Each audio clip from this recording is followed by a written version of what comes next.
11월 10일 하나님과의 일치. 그리스도의 복음을 전하는 하나님의 일꾼. 데살로니가전서 3장 2절. 거룩하게 된 이후에는 당신의 삶의 목표가 무엇인가를 말하는 것이 쉽지 않습니다. 그 이유는 하나님께서 성령에 의해 당신의 목적이 아닌 주님의 목적을 위해 당신을 취하셨기 때문입니다. 하나님께서 그분의 아들을 사용하셔서 당신을 구원하신 것처럼 지금은 온 세계를 향한 주의 목적을 이루기 위해 당신을 사용하십니다. 만일 당신이 하나님께서 나를 이러저러한 일로 부르셨다라고 하며 당신 자신을 위한 위대한 일을 구한다면 당신은 당신을 사용하시려는 하나님의 뜻에 장애물을 놓는 것입니다. 인격이든 야망이든 자신에게 관심이 집중되고 있는 한 당신의 관심과 하나님의 관심이 일치가 될 수 없습니다.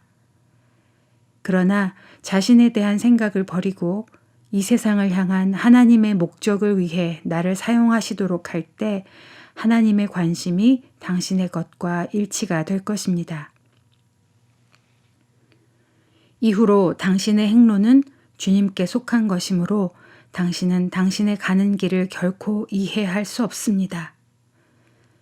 삶의 목표는 나 자신이 아니라 하나님을 위한 것이어야 함을 배워야 합니다. 하나님께는 그분의 위대한 계획이 있으시며 그분은 그 입장에서 우리를 사용하십니다. 주께서 내게 원하시는 모든 것은 주님을 신뢰하는 것입니다.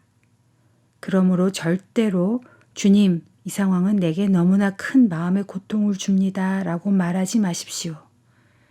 이렇게 말하는 것은 하나님의 계획의 문제덩어리가 되는 것입니다. 내가 원하는 것을 하나님께 아뢰기를 멈출 때 하나님께서는 더 이상 방해를 받지 않으시고 그분이 원하시는 바를 위해 나를 사로잡으실 수 있습니다. 주님은 나를 낮추실 수도 있고 높이실 수도 있습니다.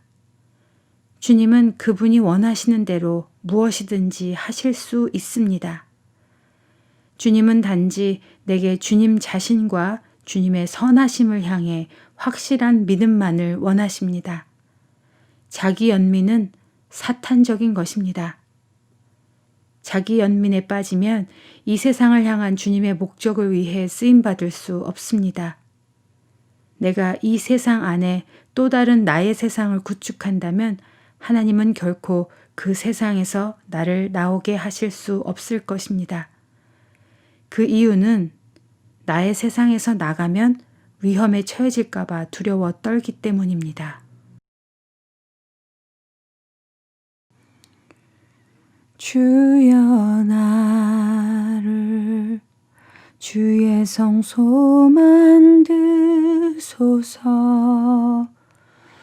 순결과 거룩 겸손하게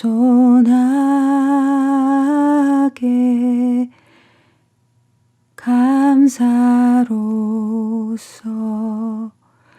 당신을 위해 주의 성소